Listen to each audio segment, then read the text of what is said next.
rock. Once again, here's Robin Wilson and Brian Griffith. Yeah, God, Brian, I want you to tell us about the Pharaohs. The Pharaohs, the tattoo. We need to get a dictionary, first of all. Oh, yeah, we do. Brian and I and Doug, we all had the same tattoo. It said Pharaohs, and it was Jay, too. And Jay, and it was, of course, our tattoo is misspelled in the spirit of the Pharaohs. Tell what Brian, you explain. Sunset Strip tattoos. I remember we were in Los Angeles, right?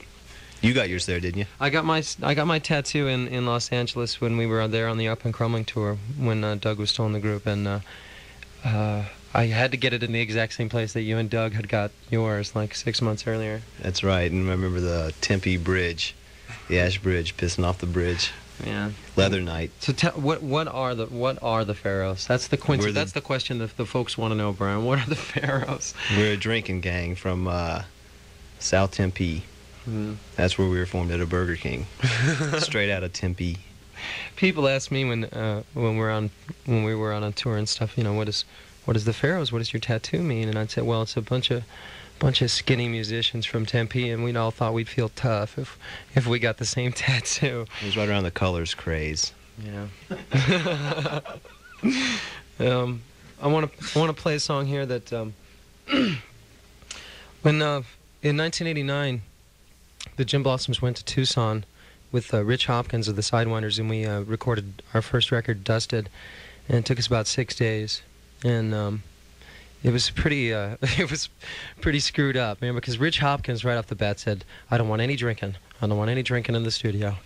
And I don't know if how many of you out there know Rich Hopkins from the Sidewinders, but first thing he says is, "I don't want any drinking." And the first way that we did on the way to the studio is, well, where's the liquor store? And so we pulled up with like 3 cases of beer, and Rich was like, "Wait a minute, you get this out of here, you get this out of here." And we were like, well, "We're not going to record the record without it, sorry." And it was real hard making Dusted, and we made a lot of mistakes. But on the way back home, we on the last night, Doug and I stayed up all night long with the engineer, and we were mixing down the record. And about 6 in the morning, we were finally done. We'd finished Dusted in 6 days. And Doug and I got in his car, which we used to call the command module. Because remember in the Pharaohs? Nicknames. Yeah, in the Pharaohs, we all had Pharaoh names. Yours was Fats, I believe. Yeah, appropriate enough. Right. And Doug's was Pops, because in those days, he was the oldest member of the Pharaohs. He was 27 when the Pharaohs were formed. And my Pharaoh name was Commander Rock, is Commander Rock, and so we used to call his car the command module because he couldn't drive because he always had his license suspended. And so I'm driving his car back, and we started arguing about the record and about each other and about the universe and about why I gave a shit about physics and stuff, which I used to be really interested in, and he used to argue that. No, it was stupid. It was stupid to care about Uranus when we still don't understand the human mind. He used to argue with me all the time, and I remember we got out of the car and we were taking a piss somewhere in between here in Tucson, somewhere by Picacho Peak, and we were screaming at each other. We both had our dicks flying in the wind. We're peeing out on the highway, and we were screaming at each other about the validity of my interests versus Doug's interests. And anyway, I went home and I wrote this song, which was about this argument that Doug and I had. And I wrote this song from Doug's perspective. In the song I'm trying to sing what Doug said to me that day on the way back from Tucson. And anyway, this song's called Nothing at All.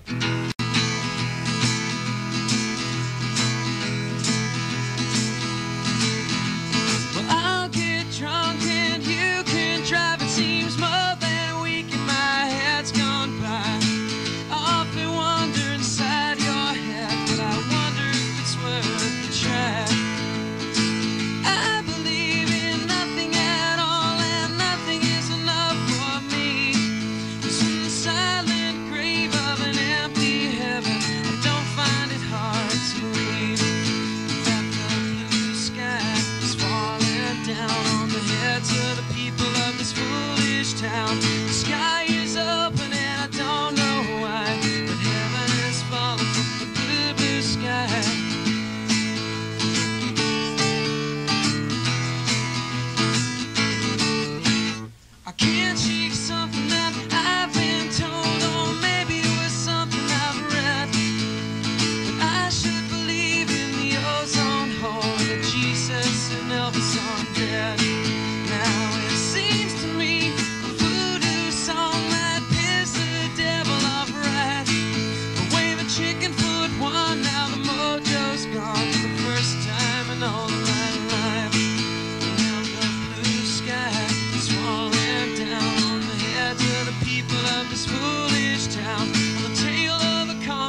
So now I believe in nothing at all but drinking and fucking and sleep. 'Cause when you rise and shine to a soulless desert, I don't find it hard to leave.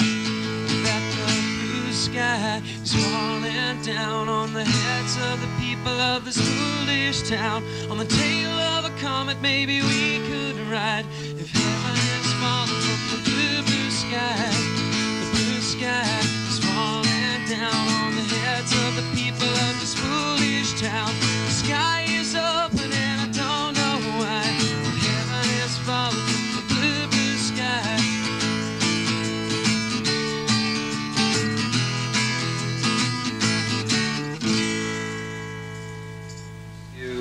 Local 98 Rock. That was Nothing at All. And right here again is Robin Wilson and our own Leah Miller.